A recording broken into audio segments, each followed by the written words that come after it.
Hello, and welcome to a very special change in some of my content. This is just a wild offshoot one, but it involves an interesting little bit of hobby.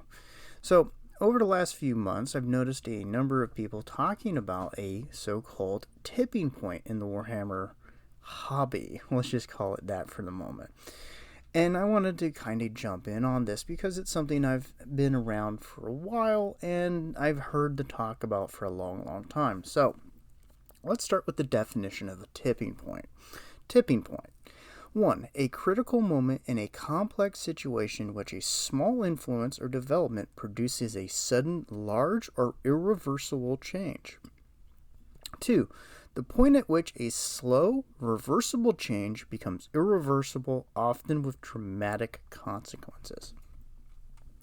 Why do I point the definition out? Well, a lot of folks I've seen when this is brought up as something that could happen will often go, well, there's not a big enough thing that's occurred to make it happen. In fact, most people seem to treat a tipping point as some kind of large event like the Titanic, where the Titanic is a lot of elements that led up to its very large and very bad outcome. And I thought, hey, let's jump in on this, and I'd like to thank some people, but I'm going to save that for the end. So, let's say I'll go over a few factors at hand. And these would be, well, 1, price. Throughout the hobby as I've been around it, price has been a talking point. And it's always been referred to as a very expensive hobby. One, especially in the States, one which people with disposable income largely took part in. I still remember people working fairly bad jobs at the time where they were paying for Warhammer and living out of really crappy apartments, but that's not the point. I find it interesting because the price just continues to rise and rise and rise, and it's so outpacing inflation that it's comical. Plus, when you look at the price for the UK, compare that to what you get charged in the US when you do the actual conversions, and it's a joke, and don't even talk about the rates at which Australia is tormented with. But I think that it's an interesting point to bring up, especially when you start talking about recessions and other forms of entertainment. Is the value there for the prices being charged? Because there's so many factors that come into vogue when you start talking about pricing.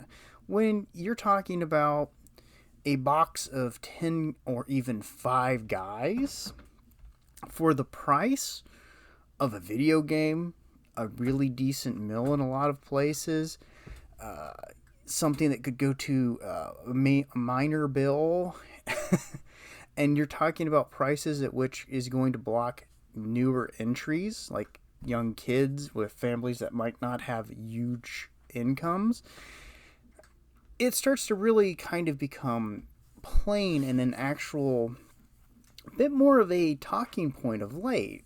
When you're balancing food, rent, taking care of your kids, juggling clowns, all the normal things that come with being an adult, that's already hard enough to maintain with the prices and the amount of stuff they expect you to buy.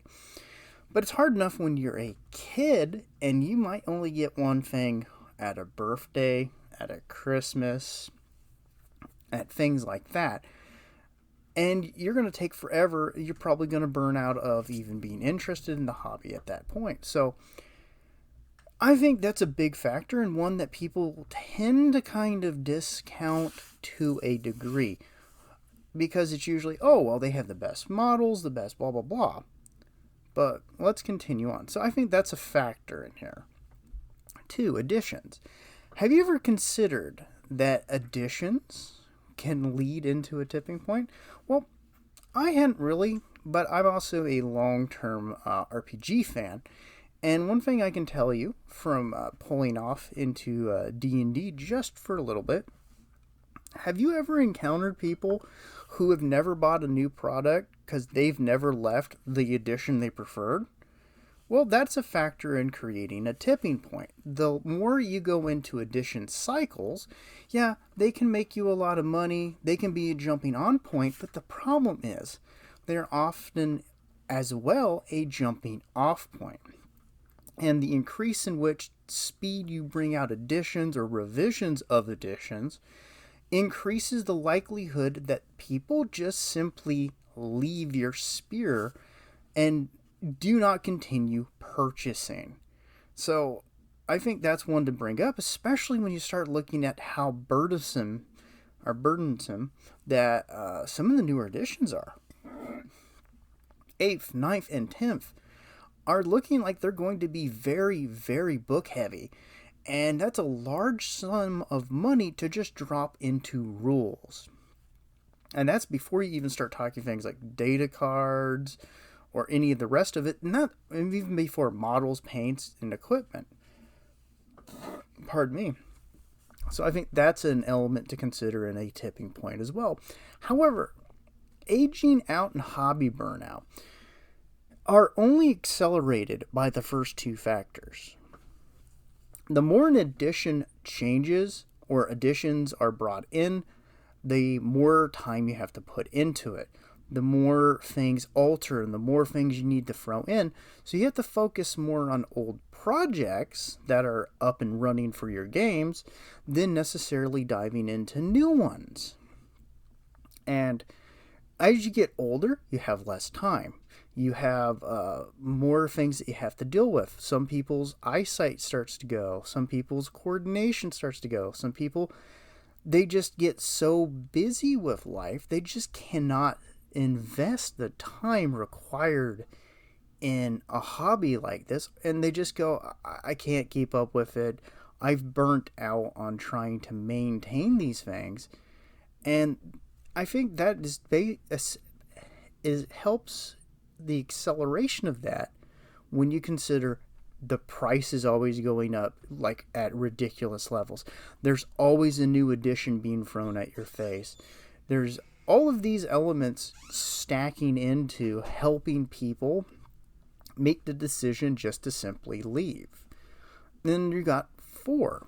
We are starting to see, and we've always had, but we are starting to see some stronger elements in the market starting to gain a little bit of traction. I'm pretty sure a good chunk of wargamers have at least heard of, if not played, something like Infinity, Bolt Action, or some other, or Flames of War, or Battletech even. There are other games that are starting to kind of pop up and offer other solutions. Like, simply look at one-page rules and tell me, even if it's a bit simple for someone who likes a little bit more of the complexity and such that you would invest in a traditional 40K, that there is not some element in there that makes you go, I can use anything, and I have a basic rule set. Yeah, maybe that's something I want to go because I don't want to continue the edition treadmill or the pricing treadmill or just all of the other things that are getting in the way. This is another thing that comes into creating a tipping point. And I think that connects fairly well into number 5, the company losing its way. Can we say, with the things that we have learned over the years, that Games Workshop is a company that's in touch with the product it makes? That's not to say there aren't people that work at the company who love and care about those things. But how many ultramarine adventures where they are the ones that beat everything and make everything else look worse do we need? How many piss poor store managers have you got to go out and experience? How many pathetic, I need to reach for the least amount of power middle managers in this damn company do you have to deal with making terrible choices? If the end times in themselves weren't a complete and utter insult to people, I don't know what else to say in this regard. But over time, I would dare say that, in my opinion, you may disagree here, that Games Workshop doesn't really connect with its products. There are people that might be involved in them that do, but frankly, I don't think so. And that's why I think we've seen a change in a lot of their products, why the pace of things has increased, while you've seen alterations like the Primaris, love them or hate them, are a massive departure from what we've known about 40K. It alters what 40K effectively is. It takes it from grim dark to hope hammer, and introduces kind of generic looking sci-fi space guys that if you just do a slight head swap, they turn into stormtroopers or whatever generic trooper you want. And then you consider the pace of releases. They don't feel like things that are there to make a better gaming experience or to give you a more rich assortment of taste or choices. They feel like they're a larger amount of things simply for you to buy. Have you seen the guys with the Nerf guns that they have for Primaris who have very similar poses to all the other Intercessor style boxes out there? Love them or hate them, I think what we've seen as the pace of releases has increased, as the focus is more stuff, not focused, and more edition, we're seeing the company not be able to establish a path ahead. They're just throwing things at the wall and producing as fast as they can and kind of breaking themselves in the way. And this is going to, I think, be one of the bigger factors that will lead into a tipping point. You cannot have everything else above that and a company that has no idea what their products are, accelerating product production, and just throwing more shit at the wall.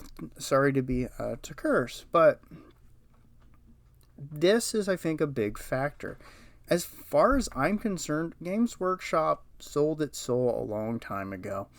And it's why they have done nothing but rely on Space Marines to the point at which they've had to try to replace Space Marines. So, 6 other factors. Tipping points are traditionally one of those things that there's so many little elements that they tend to be unnoticed, forgotten, never considered. You do not consider in a lot of cases the dry rot that might have been creeping into a rowboat that you're going to use. But when it sinks, you notice the hole. You notice the water. You just don't realize all of the neglect, all of the elements of which led up to that failure. And I think this is where we're just never able to put our finger on one single thing. And where the argument always loses its mind, where people will go, oh, that's not going to happen because there is no silver bullet, no magic thing occurring right in front of me to tell me things are there. They won't believe it could happen or that it can be prevented until the thing happens. And that's where I see a lot of these arguments simply lose their way. And it's really, really disheartening in that regard, because you could right the ship. You could do it in a steady, thoughtful manner that would be beneficial for the company, for the people involved in all the levels of stores, sales, paints, all of it. And most importantly, the customer. But we lose it because when we say, hey, this thing I care about, I'm worried that it could fall apart, people go, screw you, it hasn't lost its wills yet, so go to hell. Or please invite yourself out. And I think that's really part of the problem. So, I know this is probably not the most informative thing, but I wanted to get it out there and at least throw some of my, 20 plus years of being around the hobby out there and just talk about some of the things I'd thought about when I saw these mentioned in some videos. So let's go ahead and go to the last little bit here. I'd like to thank everyone for watching. It's a small channel. often points I'm just shocked that I'm at 44 subscribers. I'm not sure how I don't have negative 44 subscribers. But I'd like to thank each and every one of you for watching and taking the time of your precious life to do so. And I'd also like to thank Tabletop Minions, Arch, and all of the other channels that inspired me to at least try to broach this situation. And I'd like to thank the artist who I've used these arts to help get people in the mood. That would be listed here. I'm not going to say their names because I'll probably butcher them. Also, I do not remember the artist that created the apothecary. So if somebody would like to post that down there so I could also credit them. And check these people out. If you think you would like something, I would definitely suggest you check any of them out and try to get a bit of artwork. Maybe you got a lore channel or a thing that you want to do. I just wanted to highlight them and have something for people to look at that would illustrate why this is such a wonderful setting. And I'd like to thank you once more for checking me out, and have a wonderful day.